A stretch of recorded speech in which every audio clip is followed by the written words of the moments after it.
ესე იგი, შესავალი თანამედროვე ხიხოლოგიაში. ბოლო ვიდეოში ხომ ვისაუბრეთ იმაზე, რომ აი რუსთაველებს პროჭის ძეგლი დაუდგეს, რომელიც მერე აიღეს, ანუ იყო დემონტაჟი და რითი ჩაანაცვლეს. ყურადღება ეკრანზე. ფიგურა 1, ფიგ 1.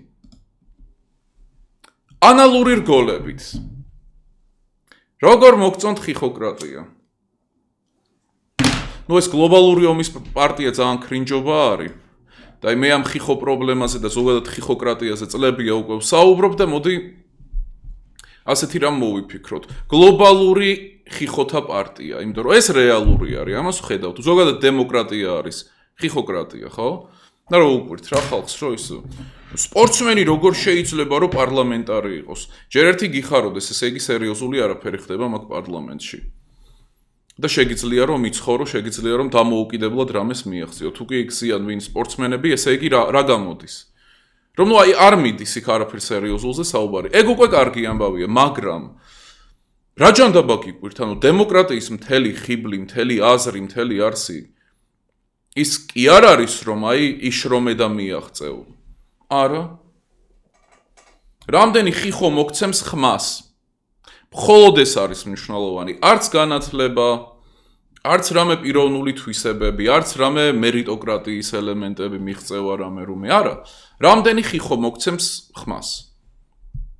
ნებისმიერი პოპულაციის 90% არის გაქანებული, უხსნელი, ყველანაირ ღვთის მადლს მოკლებული ხიხო. და ნუ ეს ხიხოკრატიაზე ამ არხზე ვსაუბრობთ, გამოიწერეთ, წლებია ეს თემები ჩვენთან არის, თუ მოგწონთ ეგ თემა მთელი, ვებრძვით ხიხოკრატიას, როგორც შეგვიძლია. დემოკრატიას არ ვებრძვით, იმიტომ რომ ეგ ციხით ისჯება, უბრალოდ მოგვყავს არგუმენტები, მიზეზები ისა და ეს თუ რატომ არის დემოკრატია ხიხოკრატია. რაზეც საპასუხოდ იმას ვიღებთ ხოლმე, რომ იცი რა არის, ნამდვილი დემოკრატია არ არის, საკმარისად ნამდვილი არის, კაი?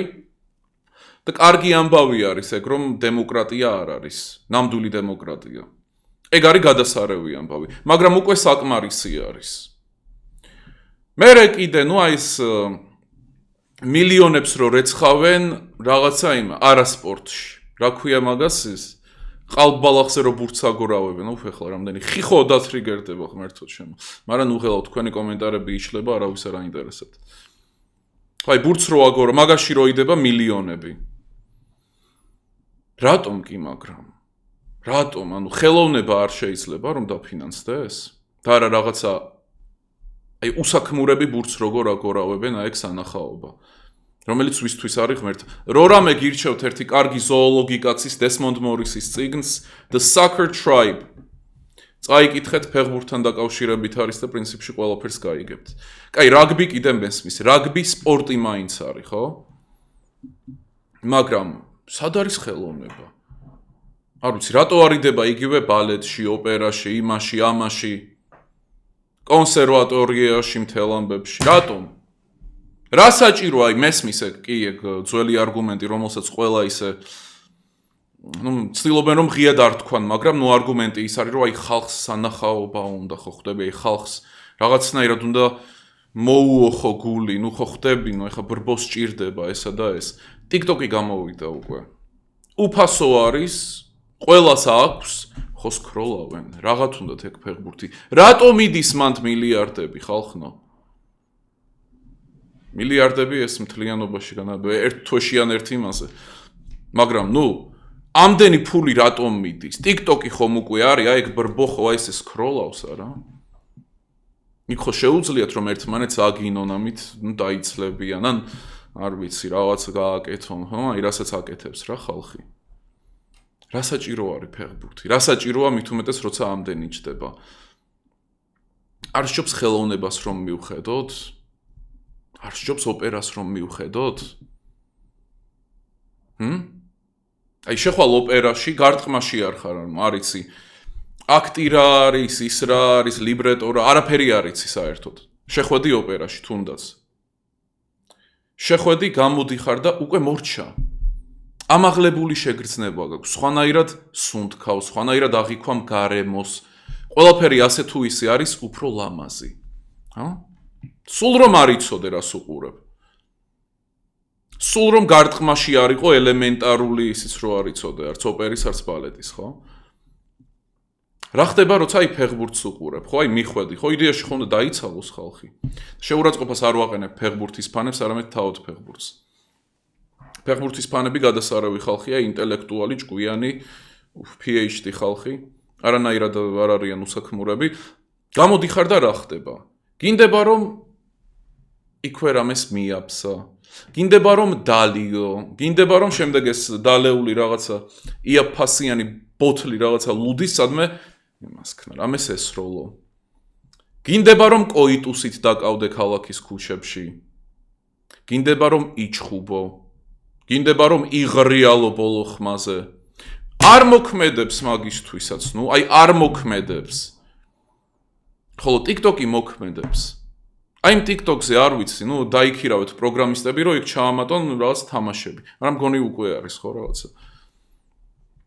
ვარდების გაგზავნა გამოგზავნა. რა საჭიროა ამდენი ფულის ყრა? ტურიზმი. ანუ როგორი სასოწარკვეთილი უნდა იყო, როგორი ცუდი წარმოდგენა უნდა გქონდეს შენს ხალხზე, რომ ფეხბურთს მიმართო იმისთვის, რომ მოიზიდო ხალხი. და ეგეც საკითხავი, ანუ მაგის გამო რა და როგორ. და კიდევ ვინ ჩამოდიან თამაშები რო არის რა. რა კონტინგენტი. კარგით, ახლა გაჩვენებთ ერთ ახალ ვიდეოს. ვიდეო ეკუთვნის ფორმულას, ეს მაინც კოპირაითი რო არ მიჩივლონ რამე ეგეთი სისულელე რო არ გააკეთონ. ფორმულას ვიდეო, ბატონო კეზერაშვილო არ მიჩივლოთ. არ ვარ პენსიონერი. მოკლედ ვიდეო სტუდიაში. დააკვირდით რა ხდება.